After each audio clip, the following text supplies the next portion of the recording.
وقالت طائفة من أهل الكتاب آمنوا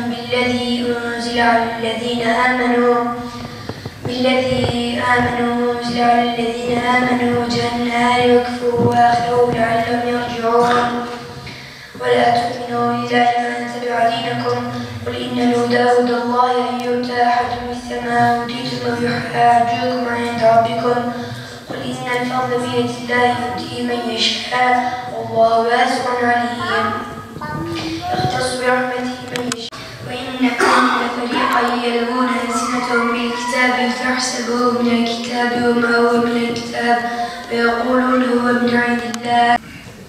أعوذ بالله من الشيطان الرجيم.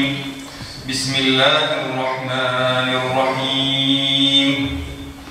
لن تنالوا البر حتى تنفقوا مما تحبون وما تنفقوا من شيء فإن الله به عليم. إلا ما حرم إسرائيل على نفسه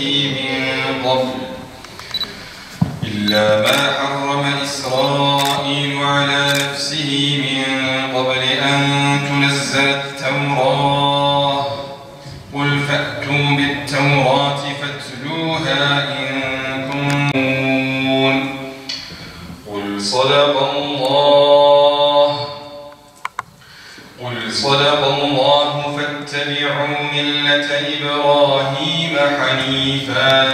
Şimdi Ramazan deyince oruç ve teravihten sonra ilk akla gelen Ramazan mukabelesidir.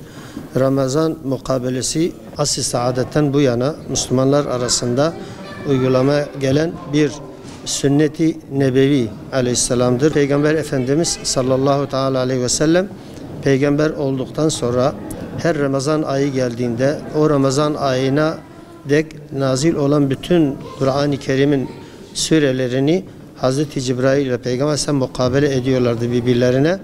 Hatta Peygamber Efendimiz sallallahu aleyhi ve sellem'in son yılında o Ramazan'da 2 sefer Cibril-i Emine Peygamber Efendimiz sallallahu aleyhi ve sellem karşılıklı Kur'an-ı Kerim'in mukabelesini yapmışlardır.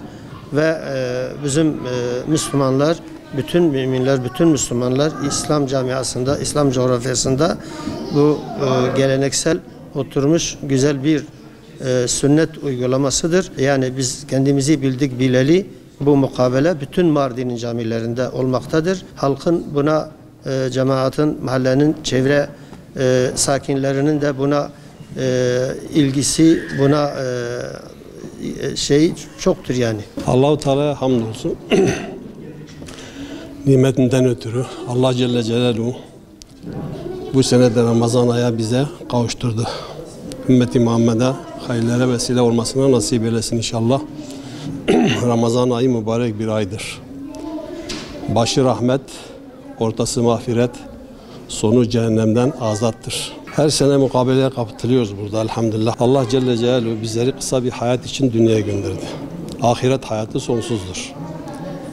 Dünya hayatı pek azdır. Peygamberimiz sallallahu aleyhi ve sellem buyuruyor ki akıllı o kişi ölüm gelmeden ölüme hazırlık yapmaktır. Peygamberimiz sallallahu aleyhi ve sellem buyuruyor ki insanların iki şeyin kıymetini bilmezler. Biri sıhhattır, biri vakittir. Bunları çok iyi değerlendirmek lazım kardeşlerim. Bu dini ibadeti yapmak hepimizin görevidir. Her yıl katılmaya çalışıyorum.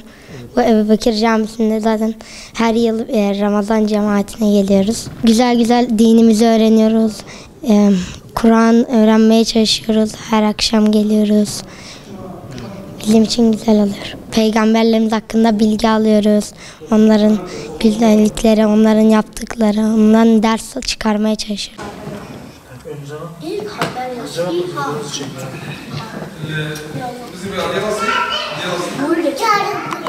Sen okuyacak mısın?